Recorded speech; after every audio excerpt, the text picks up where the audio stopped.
maybe three things about the culture. One is เกรงใจ we have to feel เกรงใจ so you have to feel considerate about the situations, right? And so it will be different for men and women how you have to be เกรงใจ for a man who's being เกรงใจ, maybe he will drink with his friends because that shows that he's being sociable. For the woman who's being เกรงใจ, especially if she's a younger woman, she has to pour the drink.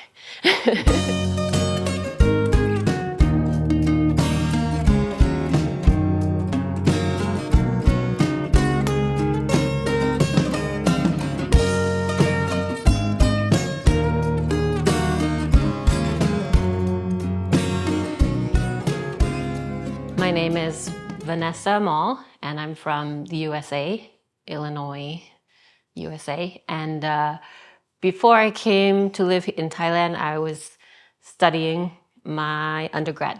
So I have been here since about 2007, or about 18 years. And what first brought you here to Thailand? Actually, the first time I came to Thailand, I was coming abroad to study with an American program in Quelle. And I was studying something like globalization and development from a grassroots perspective. So that was back in 2005. And then I came back after I graduated from my undergrad to work with that program for a couple more years. And then I met my husband, so I kept staying.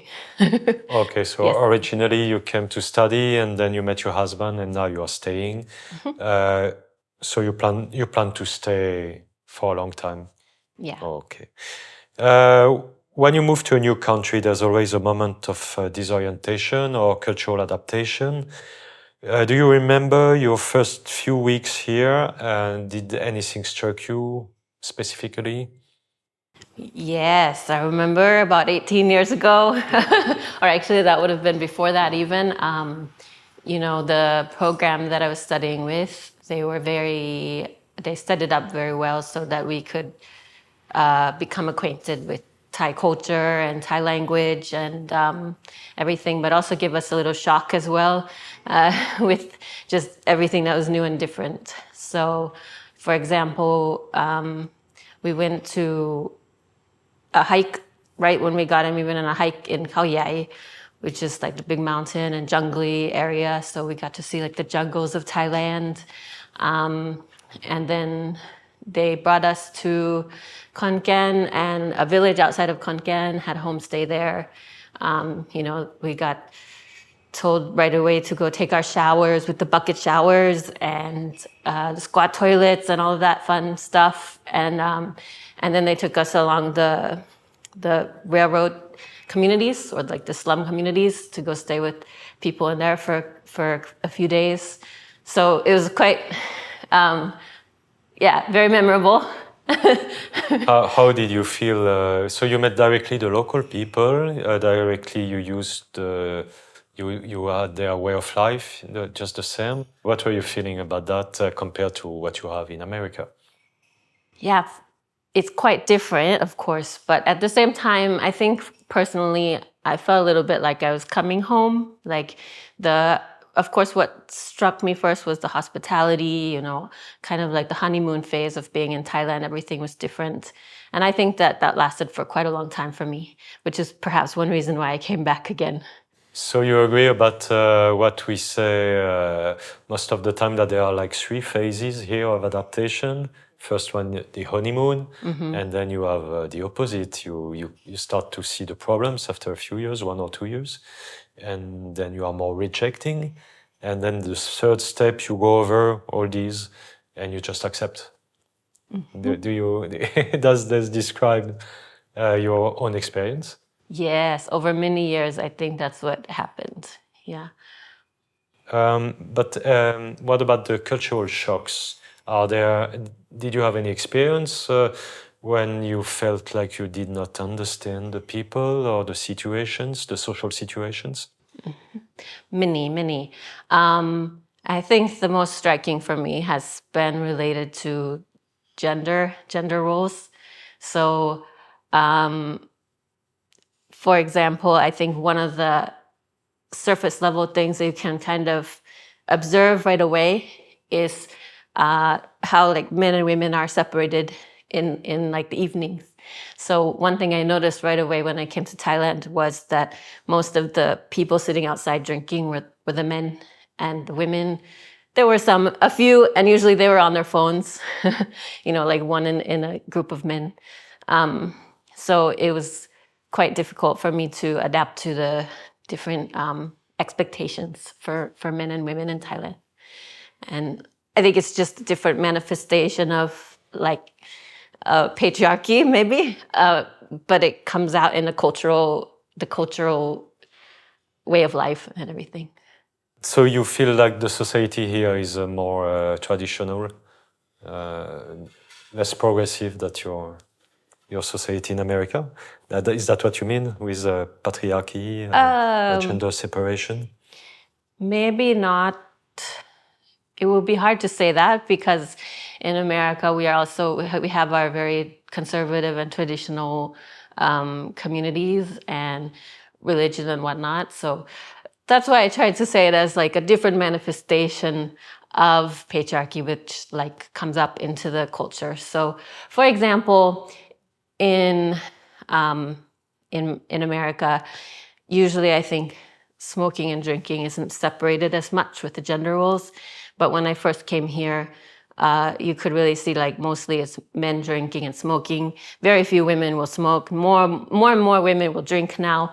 But that's also, it's changing so quickly. I don't want to say, oh, Thai people are more traditional or not. But it's even like, it struck me so much that I actually did my master's thesis about alcohol and gender in Thai Isan songs.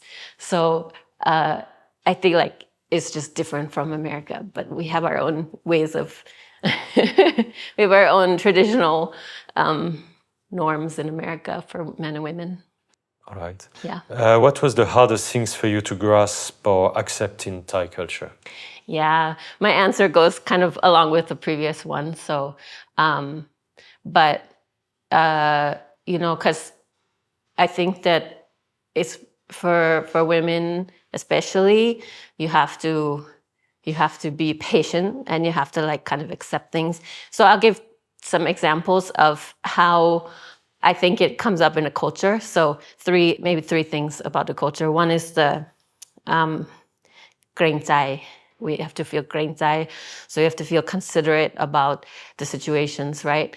And so it will be different for men and women how you have to be เกรงใจ for a man who's being เกรงใจ maybe he will drink with his friends because that shows that he's being sociable. For the woman who's being เกรงใจ especially if she's a younger woman, she has to pour the drink. Or another example would be like the way in culture is like you want to have fun, and so the role of the woman is to make sure everything's still fun. And if you have been hurt in some way, you're not supposed to talk about it. So those are some things that are quite different from my home culture, where like we can talk about anything we want because we're quite direct there. Or one other way I would say is like the don't think too much as well. One phrase I heard a lot when I was here in the beginning was don't think too much, because I was crying a lot. It was very hard for me to adapt to Thailand.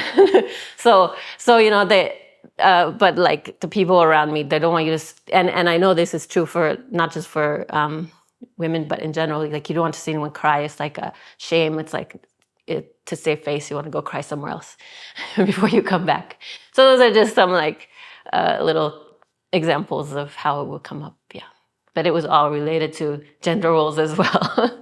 So your culture shock was mainly about the gender issues. Means that a woman has to be very specifically here in Thailand. But don't you think that they give a margin for the foreigner women? Or you think or are they tolerant? Yes, for sure.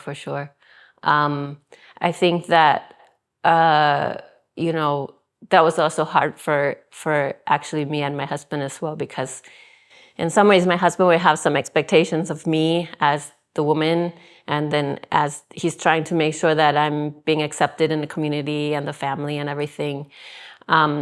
But if I'm like washing the dishes out in front or something, some neighbor will come and compliment me and give me all these compliments for washing the dishes. So, um, which and there are different things to consider with how he would, with how my husband would like understand those compliments, and as well as like they would compliment him for having gotten me in a way as a wife. It's kind of a strange dynamic that it created, but I don't know how to explain more than that. Yeah. Okay, I'm listening to you because it's not easy for me to imagine your situation. It's quite different. So you are married with a Thai national, right? We didn't talk about that. What helped you to adapt at the culture? With the culture. With the culture. Can be your husband, can be your family, can be working, can be anything you like specifically here. Yeah. So I would give a lot of credit to that first study abroad program that at first I studied with and then I worked with, in terms of how much they prepared us to adapt to the culture in a lot of ways. But one thing that they didn't give us was that gender perspective, which is why I think one reason why it became quite challenging for me, because everything was kind of presented without that gender difference to, so that we could kind of process that for ourselves and figure out how to fit within that for ourselves. So it took me many years, I think, to try to figure out where I should adapt and what I should try to continue holding on to as my part of my identity, and you don't want to give up everything. But what I think helped me with the gender part was, for one thing, mostly meeting women, other women, both Thai and foreigners, and being introduced to more feminist spaces as the time went on. So at first I didn't know where I could find anything like that, but then as time went on, I got acquainted with a couple of groups that really helped. Yeah. So you are acquainted with Thai feminist groups or foreigner feminist groups in Thailand? Thai nationals? Mostly Thai, but although there's a women's expat, with what do we call it? Expat women with Thai partners. Yeah, so there's that. They don't call themselves feminists, but being in those spaces where you can hear the other people's experiences, and you can see that Thai women also have the same struggles as I do. So it's not only because I'm a foreigner or something like that, So, in your opinion, what are the best aspects of local life? A lot of things. I love, especially the very local Isan traditions and things like that. So even molam music, Isan music. It took me a while maybe to start to really enjoy going to molam concerts at the temple, and I just love the community that comes together, and the vendors. It's like a big festival at the temple, with all ages, and they stay there all night long. Even for the there's one festival I really like, is the Bun Pawet in my village, which they go.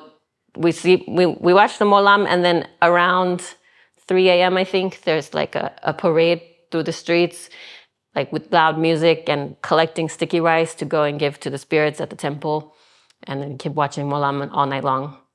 Which I think that it's near the university, so the last time this happened, it was near their finals, and you could see there's some people who are kind of annoyed, but I think it's a good tradition. Okay, so you participate fully in that kind of very exotic events. Yeah, if I can. Not every year, but it's a good memory when we can do that kind of thing. Are you a Thai national? No. No? But you could, as your husband is Thai, right? So, and you have the opportunity to become Thai? Yes, I have considered it a little bit, but I think that it would be very expensive. It will it require quite a few trips to Bangkok, at least one. I don't know how many trips to Bangkok, and then there's two ways I could do it. One is married to my husband, and the other one would be individually. But my income, I don't even think my income is high enough for their cutoff. For the standards, you need a minimum level of income. Yes. Even as a spouse? I believe so. As a spouse, I think that maybe it's lower income. Okay. But then I have to kind of depend on my husband for like a lot of things, like paperwork and everything. And I haven't wanted to do that, so. What do you think about the quality of life in Thailand? I think that the quality of life overall, I would say, is good, but there are many weaknesses as well. And I think the good part of the quality of life comes from like the community and the resourcefulness, the way that people help each other in the community, like the giving, which is kind of a double-edged sword because people give to you a lot, but you're expected to give as well, right? So that part, and then maybe some of the weaknesses are like with the things that you would want the government to act on or something like that. Maybe that could be improved upon. You have any example? Concrete example? Yes. Yeah, so we could say the roads. We could say the roads are, if you talk about like Social Security, I would say there's not much security in general, right? So the roads are not safe. The health, the like environment has been destroyed over the years so much that, my husband is only like 45, but he always I always say he kind of sounds like my grandpa when he's talking about his childhood because of how much Thailand has changed in the past 20 or 40 years. And so he remembers a time when it's like the weather was cooler, there was nature in the rice fields, and nowadays like there's PM 2.5, lots of environmental issues because of, I would blame the top-down development projects that have come along. And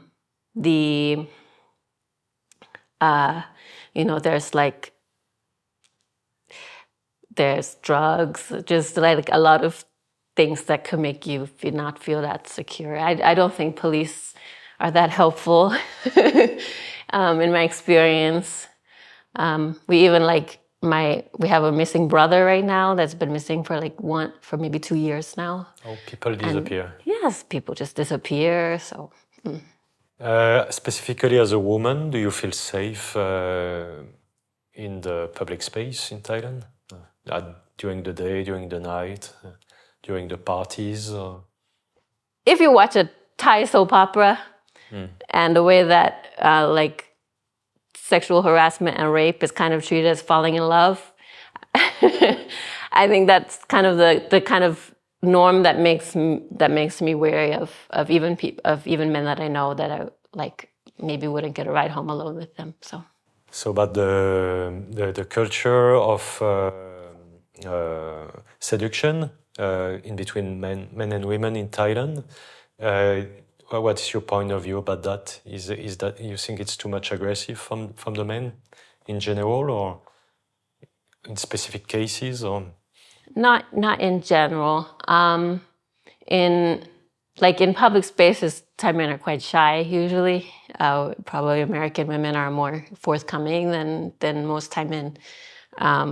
But if I think there's just not enough education about consent and how to make sure you have the consent of the woman.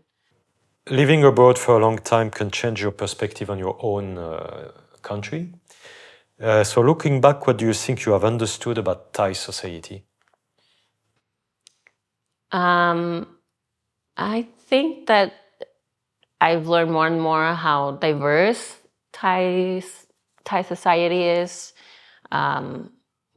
Whether it's between generations, between different communities and provinces and whatnot. So there's just always more to learn, and and then also in terms of, I guess there, I would say there's like a lot of kind of suppressed ego and like suffering kind of underneath the surface that people tend to not talk about as much, or to like try not to, bring into those like relaxing spaces, but it's still there. You mean people are hiding more? They are expressing less about their suffering I think so. in this culture. Yeah. Are there still things that feel mysterious or hard to understand in this culture? Yeah. I think it's still, I mean, a lot of things are still hard in terms of the hierarchy for me. I still try to like figure out how to navigate the different hierarchies. And one thing I still can't really adapt to is some of the pronouns. For example, there's the pronoun nu, which means like only kids use it and then women use it. And I really just cannot bring myself to use this pronoun about myself, which actually also means like field rat or mouse or something. Mouse, like, so you're trying to make yourself cute when you're talking to people who are cute as in narak, as like polite, when you're talking to people with a higher status than you and that kind of thing, or that are older than you. I haven't used it though, because I think it's very hard for me to change my own pronoun to that kind of word. Yeah. Yeah. It's mysterious to me how people can do it. Do you feel integrated? It depends on the day. So, and as well as the space. If I am at work, I would actually say I'm not that integrated because actually most in the building that we are in now, most of the ajans or the teachers say they have an office in this building, but I'm like the only one who doesn't, because I work in the Thai department, and for some reason, well, they have me in like a different building where I can have like the English corner and students can come see me anytime. So that kind of acts as both an office and a student space at the same time. So partly because of that, I kind of feel like isolated from my work colleagues. But in terms of my gang of friends, me and my husband's gang of friends, I've worked very hard to try to be accepted in that, and it took quite a long time, many years. But now mostly I feel quite comfortable, because there are some like of the other wives who sit and we drink together, we like talk together. So you speak Thai fluently? Yeah, pretty fluently. So that was the key for your integration, do you think? I don't think it was the only key, but it was one of the important keys. And the other part would be a lot more. I had to step back for a while, actually, for maybe a year or so, where I just didn't go at all, because I was fed up with a lot of things about the culture. Maybe that was my culture shock moment, right? One of my culture shock moments. And then when I got back with them, and the key, I think, was the allies who are other women. That was the key. How would you describe the kind of social moments you spend with the Thai, where you feel integrated? I think just comfortable, comfortable. So I'm not like worried about anything, and I'm not really worried about even, what's the word? Offending them, and they maybe they know that I'm a foreigner still, so they might be forgiving for some things, but. Or maybe it's part of their culture to make people comfortable in that kind of moments. Do you feel like that? Yeah, but I was not comfortable for a very long time. So, whereas I think that a lot of my male friends were more comfortable because they could, they were mostly guys that were hanging out at that time. But it's also how I learned Thai was through, like, I would tell my students I learned Thai through thousands of hours of sitting with my husband speaking to his friends all the time and basically never translating to me because he didn't have the patience to do that. So, so that's kind of how I absorbed the language through that. By listening more than speaking. A lot more, yeah. Sometimes living elsewhere makes you look at your own country differently. So has living here changed the way you see your own country? Experiencing another culture makes you see your country differently. Yes. Yeah. I think that I see America quite differently than if I had continued to live there. If I fly back to America, maybe one of the first reverse culture shock kind of feelings is when, I hear some like bickering on the plane or something, or just like, flat out like speaking directly to each other. So, it happens in Thailand, but not so openly or not so often, maybe. Like speaking loud. Or maybe even insulting each other, or that kind of thing. I remember one time when that happened, and I was like, oh, I'm in America now. But as well as a lot of like, even, politically and economically, the way that America behaves in the world, I see it quite differently than when I lived there. This is the same for European people. They see their country changing too, because it's the time of crisis everywhere. Feels like that. But are there things that you understand better now from your native culture, from a far distance? I think so. For example. For example, I will take the like easy example, like I I showed my students this the other day that I used to be very afraid of spiders.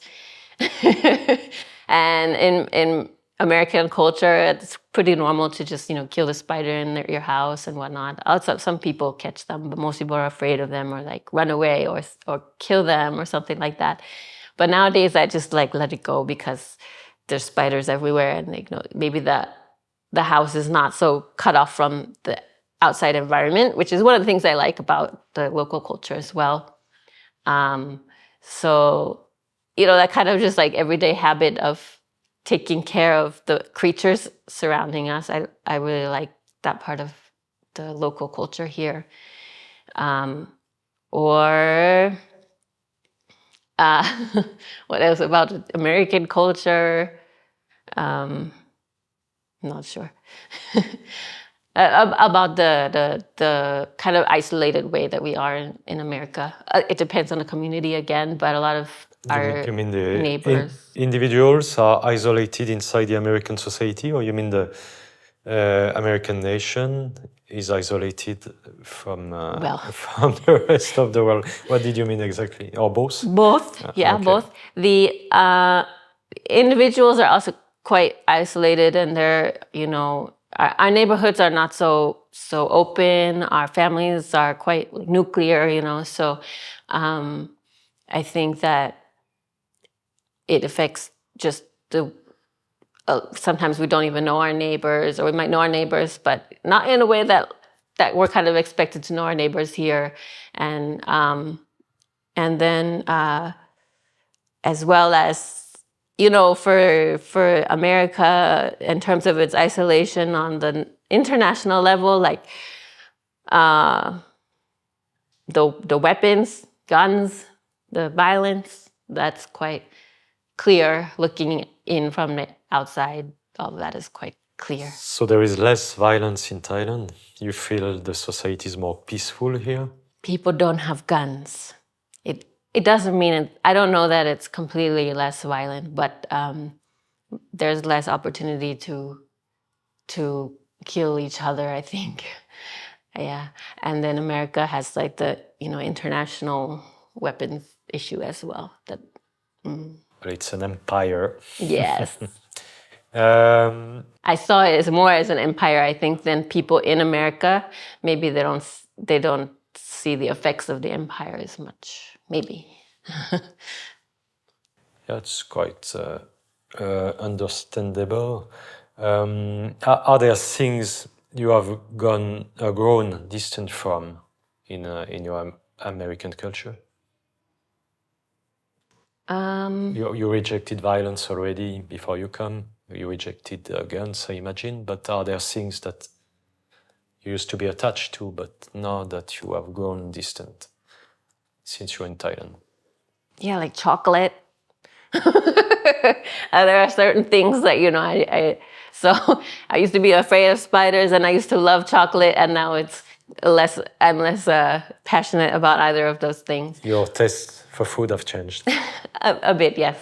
And I think when I first came to Thailand, I went with the flow a lot, and I really tried to adapt a lot, and it's only kind of recently that I've come back to some of my older passions as well, which might have helped me in some ways to become more integrated as well, or more comfortable, more able to adapt to the culture. It's like coming back to, for example, playing tennis or raising cats at my house that I used to do when I was in America.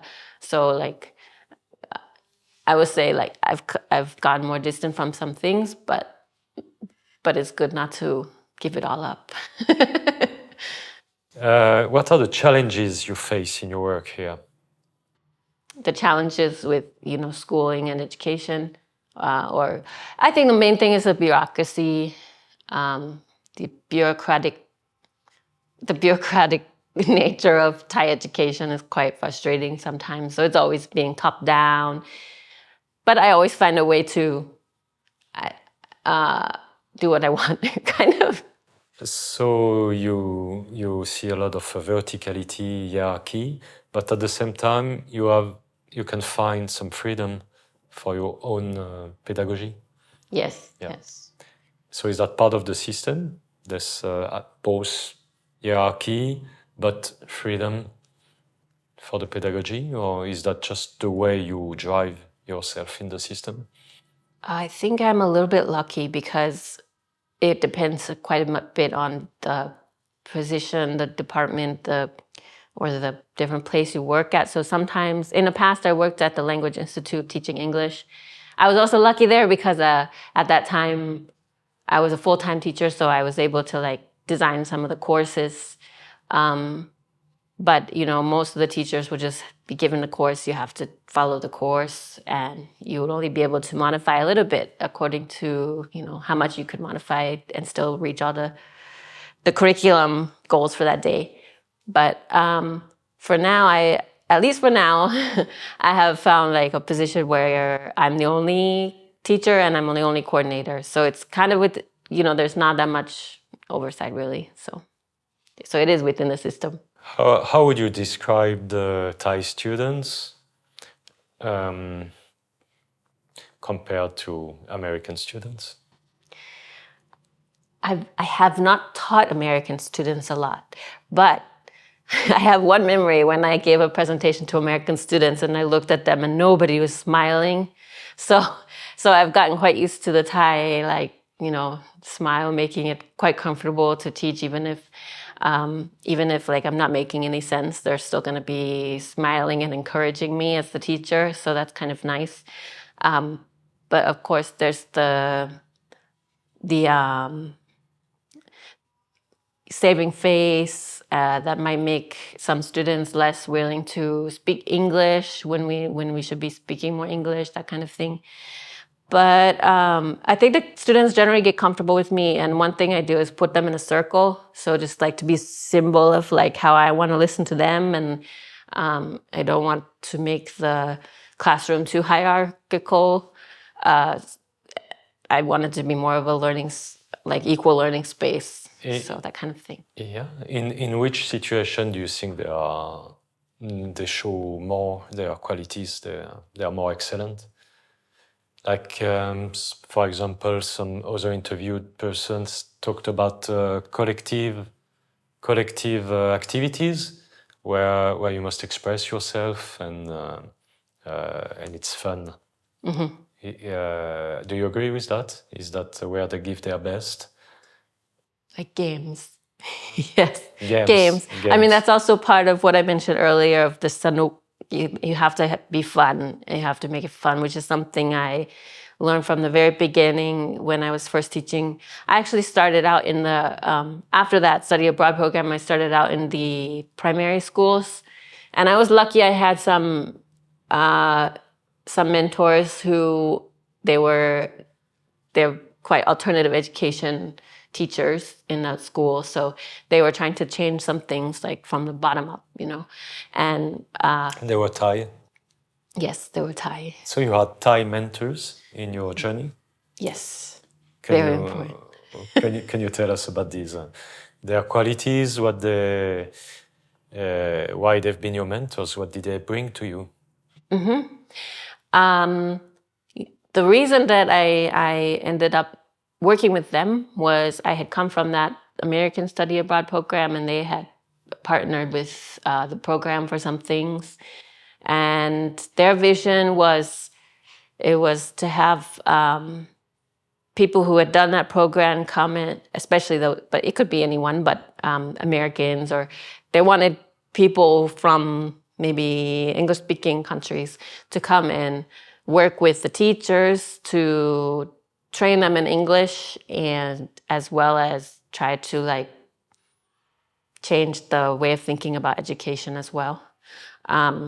But in the end, we didn't have that much experience, at least speaking personally, I didn't have that much experience. So I really just learned with them about how to approach like the Thai classroom. And I kind of learned from that to like give up my, what was it? Give up my like I can't have too high of expectations, but I can still like, hope that they get something out of the activities, But if I get too obsessed with my own expectations, then I will be disappointed a lot. So they gave you cultural keys I think so. to work here, like Mei Pen Rai, for example. Is that Mei Pen Rai? Don't get too high expectations and keep it happy for everyone. Yeah, but I don't want to say that in a way that is looking down on the kids' abilities or something, because actually it was just something that teachers need to do. You need to meet the kids where they're at. So instead of coming in with all of these ideas of like they got to learn all this today, I have to meet them where they're at and push them a little farther, and scaffolding and that kind of thing. So I was still learning about that kind of thing back then. And then also they really wanted us to be their like older brother or sister rather than a teacher, which has both good and bad points to it. But so I wasn't as maybe able to discipline them as much, but they therefore wouldn't be scared of the foreigner. Would you say you bring something special to your students as a foreign teacher? I hope I bring like a different point of view sometimes. And I try to share with them more of the like original sources that are in English, but sometimes it might make it harder for them. Or also as well as sometimes they may feel more comfortable with me because of that like classroom environment that I tried to create, which is different from maybe a big difference between the US and the Thai systems. It's just that hierarchy that you have between the students and the teacher. And I don't use that. So you think that somewhere you have a certain freedom that lets you introduce foreigner ways and creativity inside the Thai system to the benefit of your students? I think so. Yeah. What do they give you in return, the students? They give me like new perspectives as well, because when you create the classroom where you're listening to them, then you learn a lot of things. And they're young, and I get older and older, but they're always the same age every year. So I feel like they keep me a little bit younger. They never age. Yeah, but I do feel older every year though. So let's end on a more personal note. Why are you still here today after so many years? what keeps you in Thailand? Mostly it would be my husband who keeps me in Thailand. I didn't even tell you this. Well, so we have I had tried to convince him to move to America actually. So like if it was a possibility, then I think the ideal would be half the year here, half the year there. Be quite idealistic, but there's a lot of there was a couple experiences that made it quite difficult, including in the beginning applying for the visa, which we didn't get the first time or the second time, and then he got the 10-year visa, which is good, the tourist visa. So we went to America a few times, like 4 times during those 10 years. It just expired last year, so I have to do it again someday. But on his first trip there, he actually was out taking a walk and smoking a cigarette at my aunt's house in St. Louis, and one of the neighbors called the police on him. So this is the kind of another way that I've started to see my country differently, maybe through that direct experience of he had luckily come in by then because he doesn't speak much English. But when I went outside, a policeman came with his gun already pointed out and asked me if a black man had come into my house. So it was that was the first trip there, So I think, and then also just in general, maybe feeling like it will be hard to find work and the language barrier and all that. Your husband has a dark skin, or he would be considered as black in America? Well, I'm not American, so just to understand. I don't think generally, but that's what I guess maybe the neighbor perceived that, so it must have been what they reported. But yeah, he does have darker skin. He's not like a lighter skinned. Have you ever wanted to leave? So you would like to come back, to America half a year, 6 months a year? Yeah, I think that I still have connections with my family, my nieces, my sisters, and my nephew. It's sometimes hard to be away from them. And during COVID, I was away from them for 4 years. So now I try to go back every year just in case there's going to be another crisis coming soon, which there probably will be. So it's not ideal, I think, to be separate. And then also, you might notice I'm a pretty political person, so it's hard to find my space in Thailand as a political person, because I'm still not really integrated. I'm still an outsider. I'm not a citizen and all of that. So you mean you are taking political actions? You are it would be nice demonstrating? It would be nice to. Are you demonstrating? Are you participating to conferences? Or how would you describe your political activity? In terms of what I meant by that was more the way I think is quite political. You can't really know me if I don't talk about politics with you. But I want to be more active, and it would be, I would find it easier to be active in America. How would you describe your political ideas? You're a progressist? Pretty left. You're on the quite left. You're quite on the left. Very left. Oh, okay. And compared to Thailand, non-traditionalist, how would you compare yourself to the Thai society? In Thailand, I would say, for me, the biggest issues right now in the world are war and climate change. And from the first time when I came here, I was learning about development from the grassroots perspective. So what I learned through that whole period was that we can't look at environment separately from the people. And one of the things that I really love about Isan people is historically they've been very close to natural resources. They've been they've depended on it and also taken care of the natural resources.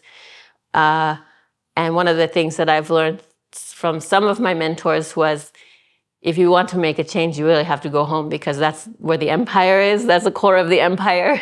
You've got to change things there. In Thailand, I just read a report recently about like how small the footprint is. If you compare different regions in the world, like the environmental footprint in Southeast Asia is like the lowest.